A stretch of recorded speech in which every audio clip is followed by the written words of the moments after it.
BFM Business présente Edwige Chevrillon, la grande interview.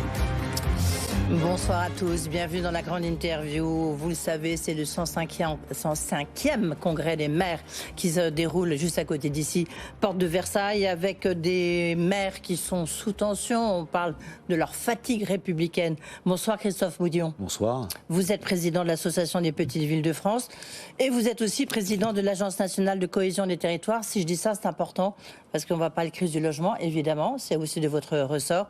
On va parler de dépollution des sites industriels, c'est aussi de votre ressort, parce que vous occupez des territoires industriels. Christophe Boudion, est-ce qu'on peut dire que c'est vraiment le blues des maires, la fatigue républicaine? C'est comment, là, à 200 mètres des studios de BFM Business? Il y a des sentiments mêlés, il y a une colère, elle est légitime parfois, il y a sans doute un malaise, il y a une lassitude sans doute, et puis il y a aussi, pour beaucoup des maires, l'envie de tout arrêter. D'ailleurs, ils sont nombreux à l'avoir fait, et plus nombreux qu'avant. Mais en même temps, il y a beaucoup d'énergie encore possible. D'abord, s'ils viennent au congrès des maires et au salon, c'est qu'ils viennent rencontrer aussi des entreprises, des opérateurs, des gens qui font et ils ont envie de faire pour leur territoire. Ce qui se passe concrètement, c'est qu'on est à la moitié de leur mandat. Et aujourd'hui, ce qui domine chez eux, c'est comment je vais finir le mandat, qu'est-ce que je vais sortir de terre, qu'est-ce que je vais faire au service des habitants. Mais heureusement, la grande majorité des maires, aujourd'hui, ils veulent continuer à agir concrètement. Et j'ai envie de dire surtout peut-être les petites villes de France, dont vous présidez l'association. C'est 4000 communes, c'est 26 millions d'habitants qui habitent dans ces... Vous-même, vous êtes maire d'une petite commune, comme on dit. Est-ce que c'est plus dur pour vous que lorsqu'on est maire de Paris, de Lyon Alors c'est différent. Moi, je suis maire en effet d'une petite ville, Barentin. Qu'est-ce qui se passe dans ces villes-là ? Il se passe qu'on a des enjeux, des sujets très importants. Celui de la mobilité, la désertification médicale, la réindustrialisation, l'avenir des jeunes, les aspects de transition écologique. Donc on est à la fois proche d'un certain nombre de problèmes, mais on est aussi proche des solutions. Parce que là où on va sans doute plus vite que certaines grosses collectivités, c'est l'agilité, la capacité qu'on a finalement, comme on le fait au quotidien, à travailler avec des entreprises locales, à trouver des solutions qui soient faciles à faire et surtout à le faire vite. Est-ce qu'il y a beaucoup de démissions chez vous, justement, dans vos communes ? Alors on a un niveau d'émission qui est comparable quasiment aux autres strates. Ça veut dire quoi ? Ça veut dire qu'on a à peu près, on a eu une augmentation en un an de 30%. Donc c'est vrai, vraiment sur... C'est énorme. C'est énorme. Entre 2021 et 2022, on avait déjà une dynamique à la démission, mais là, elle ne s'est pas arrangée. Et j'ai envie de dire, c'est un effet boule de neige. Quand vous entendez à la télé qu'il y a des élus qui se font agresser, lorsque vous entendez des élus eux-mêmes dire « moi j'arrête, j'en ai ras-le-bol parce que c'est trop compliqué, les arbitrages à faire sont trop difficiles », ça donne pas envie. Ça, c'est vrai. Et ça incite sans doute des maires qui hésitent à se dire, bon, finalement, je rejoins la cohorte des maires qui, malheureusement, démissionnent aujourd'hui. Et en même temps, il y a la crise de la Covid, on entendait beaucoup de familles, de jeunes qui disaient, moi, je pars m'installer dans des petites villes de France. Vous avez ce phénomène, il existe encore ou pas ? Ou c'était un aller-retour ? Alors, ce qui est vrai, c'est que depuis plusieurs années, on a une augmentation continue de la population dans les petites villes. Mais il n'y a pas eu d'exode rural, même si l'expression est parfois malheureuse. Par contre, et c'est vrai, quand vous avez 100 habitants qui quittent Paris, ça ne se voit pas. Mais quand vous en avez 50 qui arrivent dans une petite ville, là, ça commence à se voir. Donc il y a eu quelques mouvements, notamment avec le télétravail, par exemple, et puis sans doute une envie de vivre différemment. Autrement, c'est-à-dire chercher un confort de vie. Et chercher aussi de l'emploi. Vous savez, il y a 70% des emplois industriels qui sont dans les petites villes. C'est-à-dire, contrairement à l'idée reçue, les petites villes, c'est pas bucolique, c'est pas des champs à perte de vue, et rien autour. On voit bien le drame lorsque justement il y a une entreprise, une industrie qui ferme, une usine qui ferme. Complètement. Et d'ailleurs, on a aussi dans ces villes beaucoup de friches qu'il faut reconquérir pour faire attention aux fonciers. Il y a aussi beaucoup d'activités qui existent encore. Et on a même des fleurons de l'industrie qui sont présents dans des petites villes. On a de l'industrie lourde, parfois, mais on a aussi de l'industrie de luxe, par exemple. On a de belles histoires un peu partout en France.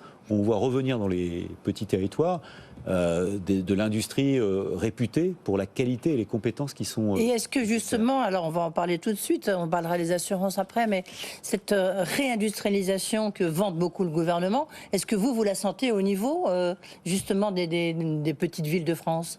Oui, clairement, on voit des entreprises se dire « ça m'intéresse de venir chez vous ». Mais bien sûr, ils posent des conditions qui sont des conditions assez simples. D'abord, ils veulent qu'on soit bien desservi. Ils veulent qu'il y ait des compétences autour. Il y a une question d'attractivité. Si vous venez implanter une entreprise et que vous ne trouvez pas ici des chaudronniers, des électriciens ou des cadres pour faire tourner l'usine, ça ne marche pas. Et puis ils veulent aussi, c'est important, du logement. Concrètement, des salariés, il faut les loger. Et puis ils veulent aussi, pour leur famille, de bonnes conditions de vie, de la culture, du sport et surtout de la santé. Donc il y a plein de conditions qui sont posées pour bien accueillir ce type d'activité. Mais je sais pas, vous avez observé combien justement de réimplantation d'usines, d'industries?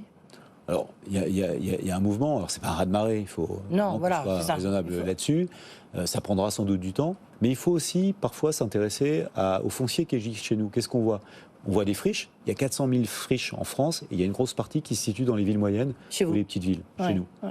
Donc simplement, quand on s'attelle à ces friches, quand on regarde les friches, quand on imagine comment les reconvertir, c'est compliqué pour une petite ville. Il faut des leviers, des moyens. Mais justement, il y a cette opération de 50 sites, puisque vous êtes aussi, je le disais, président de l'Agence nationale de cohésion des territoires. Vous vous occupez de ces 50 sites industriels qui sont clés en main. En tous les cas, c'est ce que souhaite le gouvernement. Ils sont vraiment clés en main ?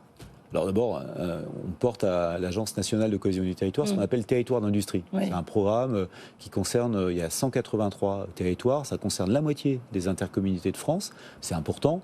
Qu'est-ce qu'on souhaite faire ? Et c'est juste, quand vous avez une entreprise qui frappe à la porte, qui se dit « tiens, moi j'aimerais bien venir chez vous », elle n'a pas le temps qu'on lui dise « écoutez, vous êtes la bienvenue ».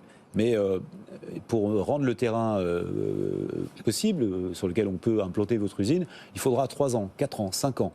Ils n'ont pas le temps. Donc il faut qu'on ait en effet des sites clés en main qui permettent de dire immédiatement oui, on peut vous accueillir. Ouais. Ce qui n'est pas encore le cas aujourd'hui partout. C'est pas encore le cas. Non, loin de là. Donc on a besoin de faire un gros boulot ensemble, les collectivités locales, le ministère de l'Industrie, les régions qui sont compétentes en matière, ou les intercommunalités, pour essayer demain de se dire voilà 50 sites sur lesquels vous pouvez venir. C'est ça, mais pour l'instant ça reste...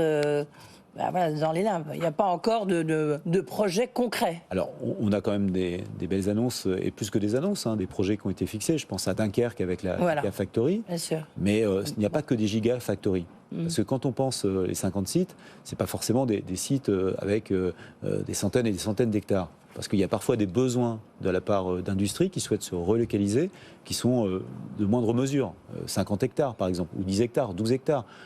Ça, c'est vraiment très, très, très faible. Mais en tout cas, il faut pouvoir dire à ces entreprises, on vous donne une réponse quasiment dans le mois qui vient et on est prêt à vous accueillir dans les 6 mois qui viennent. Oui, mais alors là, vous allez encore changer de casquette, mais Christophe Bouillon, on voit bien la difficulté, c'est que s'il y a des industries, vous parlez Gigafactory à Dunkerque, même l'ancien maire de Dunkerque, aujourd'hui ministre du Logement, il dit s'il n'y a pas de logement, ça risque pas de marcher. Donc comment est-ce que vous faites ? Parce que les maires, ils sont en première ligne face à cette crise du logement. Alors d'abord, on ne fait pas tout seul. Vous avez Action Logement. Le métier, c'est quoi ? C'est de faire emploi, logement. C'est géré par les chefs d'entreprise, les patrons et les syndicats. On a le temps de remonter et de redescendre absolument toutes... Voilà. Vous avez raison. Ce qu'on doit faire, c'est quoi ? C'est quand il y a dans une commune des terrains disponibles ou à l'intérieur, dans un centre-bourg, un centre-ville, de l'habitat qu'on peut essayer de densifier. Qu'est-ce que vous faites ? Il ne faut pas perdre de temps, il faut faire venir des bailleurs. Ce n'est pas les villes qui construisent des logements. C'est soit des bailleurs... Non, mais c'est vous qui fournissez quand même le foncier très souvent. En effet, mais simplement, et là... C'est vous qui refusez de signer les permis de construire, très souvent. Alors là, c'est pas nous qui refusons les permis de construire, c'est nous qui appliquons les règles qui sont parfois contraignantes. Là, vous avez raison, c'est quoi ? C'est que vous avez des règles nationales qui imposent des contraintes. Nous, ce qu'on demande, pour aller vite parfois, c'est qu'on soit dans la dérogation. Vous savez, on est capable de reconstruire Notre-Dame de Paris assez vite. Si on veut demain réindustrialiser ce pays, il faudra sans doute faire de la dérogation, du dérogatoire. Réveillez-vous, comme dirait le président de la République, comme il l'a dit hier. Je peux vous dire que les maires sont bien éveillés, réveillés.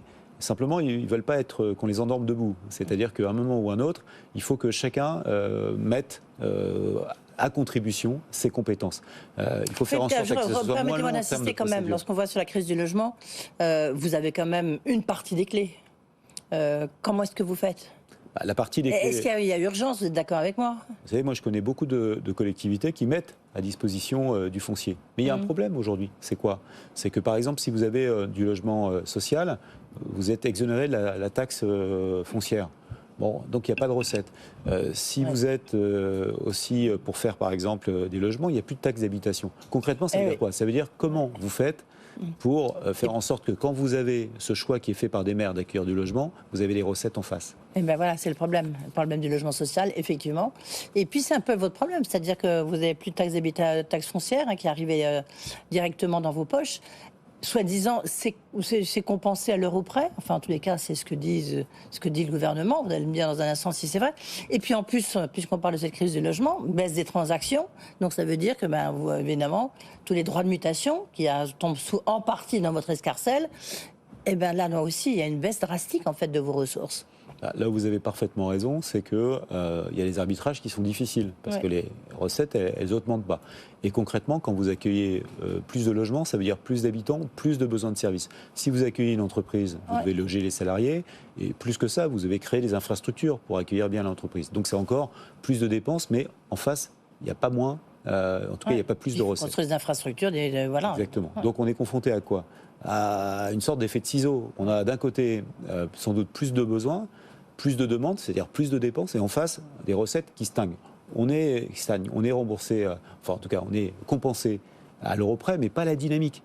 Et c'est ça le sujet. Ça veut dire quoi? Expliquez-moi. Ça veut dire concrètement que, par exemple, si on avait une taxe d'habitation de 100, on continue à la percevoir d'une certaine façon, mais si vous avez des habitants nouveaux, qui auraient normalement généré 120, vous n'avez pas cette dynamique, vous avez un peu moins, et c'est ça la difficulté. Ah oui.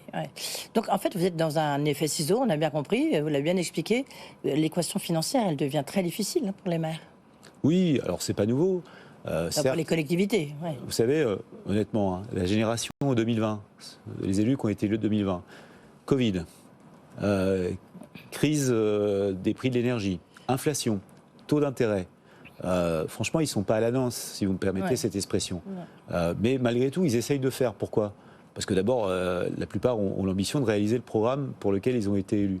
Alors, ils essayent de faire des choix. Par exemple, sur l'énergie, ils font des économies d'énergie, ils rénovent les bâtiments, les écoles, les gymnases. Est-ce que vous parleriez d'étouffement financier? En tous les cas, c'est ce qu'a dit André Léniel, vice-président de l'AMF, qu'on connaît un peu pour ses coups de gueule, qui du coup ne va pas à l'Élysée. Tiens. Étouffement financier, vous pourriez reprendre cette expression? Moi, ce que je dirais, c'est qu'on est plutôt dans une contrainte financière qui est assez compliquée, quelque part. Il faut desserrer cette contrainte. Il faut continuer à accompagner les collectivités. Nous, on avait dit, par exemple, sur la question du coût de l'énergie, attention au blackout territorial. Ça voulait dire quoi? Ça veut dire qu'on a vu parfois des maires prendre des décisions douloureuses. Quand vous fermez une piscine, par exemple, ou quand vous diminuez l'accès à la médiathèque, ou quand vous abandonnez un projet pour construire une nouvelle crèche, ou des éléments de cette nature. Il y a un serment, ça vous serre le cœur. Ça vous sert la ceinture, ça sert surtout la ceinture de... Voilà, mais à un moment, on n'a pas le choix. On n'a pas le choix. Mais il faut faire attention à une chose, et c'est important. Il y a combien eu de piscines fermées dans votre association, dans vos 4000 communes, petites villes de France? Donc forcément, un peu touché. Vous savez, ne serait-ce qu'une piscine fermée, c'est déjà... D'accord, mais ça en fait combien? Vous en avez des dizaines de piscines qui ont fermé, ce qui est déjà énorme. Ah bah oui. Vous savez, des dizaines, ça fait quoi? Je veux dire, c'est 100, c'est quoi? C'est une dizaine, c'est-à-dire autour entre 15 et 20 piscines qui ont fermé, mais qui ont fermé pendant des périodes, c'est-à-dire pendant l'été par exemple. Mais quand vous fermez une piscine l'été, c'est pas si simple que ça. Quand vous avez des périodes de chaleur, qu'est-ce que fait la population? Donc les maires, croyez-moi, quand ils prennent ces décisions, c'est pas de gaieté de cœur, c'est qu'ils n'ont pas le choix de le faire, malheureusement. Et encore une fois, ce qui est dramatique, c'est que en termes d'investissement public, c'est les collectivités locales qui contribuent à l'investissement public. Donc si elles font moins, on fait moins travailler les entreprises du bâtiment, par exemple. Vous regrettez que Emmanuel Macron, le président de la République, n'aille pas au Congrès des maires? Alors, parce qu'il a un G20, effectivement, où participera alors, je pense qu'il a une bonne excuse. Vladimir Poutine. Oui, ok. Je pense qu'il a une bonne excuse. Il est passé l'année dernière au Salon des maires. C'est vrai qu'il avait pris l'engagement de venir assez régulièrement. Après, je crois que ce qui est important, c'est... C'est dommage. Non, mais attendez, soyez... franc, c'est un peu dommage qu'ils ne viennent pas. Je crois qu'il y a beaucoup de maires qui attendaient à le voir. Il y en a aussi qui vont le voir ce soir à l'Élysée. Vous y allez, vous, à l'Élysée, ce soir? J'étais invité, j'irai, bien évidemment. Mais il y a pas mal d'élus qui boycottent? Oui, après moi, bon, je ne juge pas les boycotts. Ce que je considère à un moment ou à un autre, c'est que quand on veut même un dialogue un peu compétitif, il faut quand même se retrouver face à face. C'est ça qui est important. Ouais. Moi, je crois qu'il y a beaucoup de maires qui sont aussi, non pas nostalgiques de ce qui s'est passé dans le gros débat national, où le président de la République il est venu dans chacun des territoires, mais qui veulent malgré tout comme ça des temps de rendez-vous où on puisse se dire les choses assez franchement. Ouais, et là, il a sauté un des grands rendez-vous, on veut dire ça comme ça. Oui, mais il faut qu'il se rattrape, et il peut se rattraper à plein d'occasions, je pense. Vous êtes très diplomate, hein, Christophe Bouillon, en tous les cas. Vous faites très attention, il faut bien. Vous savez ce qu'on dit des Normands, ils sont violemment modérés. C'est-à-dire qu'il faut savoir dire les choses. Vous êtes vraiment normand, alors. Complètement. Mais en même temps, il faut être exigeant et constructif. Il nous reste moins d'une minute. Je voudrais... je ne sais pas si vous avez vu cette vidéo, je crois que vous l'avez vue dans le journal de Guillaume Paul, de l'ADEME, pourtant organisme d'État, hein, c'est comme vous présidez des organismes d'État, qui dit, grosso modo, juste avant Noël, surtout, il ne faut pas acheter un deuxième t-shirt ou un troisième t-shirt, vous n'en avez pas besoin, vous en avez déjà un sur vous. Donc les commerçants réagissent. Vous participez à Action Cœur de Ville, soutenue par la Caisse des dépôts. Est-ce que là, vous dites, on sait que c'est souvent comme ça que meurent des petites villes, dont vous présidez l'association, encore une fois, il n'y a plus de... s'il n'y a plus de commerçants, il n'y a plus de cœur de ville, et donc il n'y a plus de ville, quoi. Vous trouvez ça dommage, absurde ? Concrètement, la surconsommation, non. La consommation, oui. Oui. On a besoin, en effet, de consommer pour pouvoir... que l'ADEME fasse ça, c'est quand même ubuesque, non ? C'est vrai que ça ne tombe pas forcément au meilleur moment. Ouais. Pourquoi ? Parce que c'est bientôt la période de Noël. C'est là où, dans les centres-villes, les centres-bourgs de nos villages, ou même dans les zones commerciales, il y a encore 70% des achats en France qui se font dans les zones commerciales. Donc il faut quand même, à un moment ou à un autre, c'est vrai, avoir un agenda qui soit quand même raisonnable et surtout qui soit adapté à la réalité vécue aujourd'hui par les entreprises et notamment les commerçants. Modéré, voilà, c'est le Normand, c'est le président de l'Association des petites villes de France. Christophe Bouillon qui était notre invité, merci beaucoup et bonne fin de congrès des maires et puis bonne Élysée, salut Emmanuel Macron de notre part alors. Tout de suite Guillaume Paul.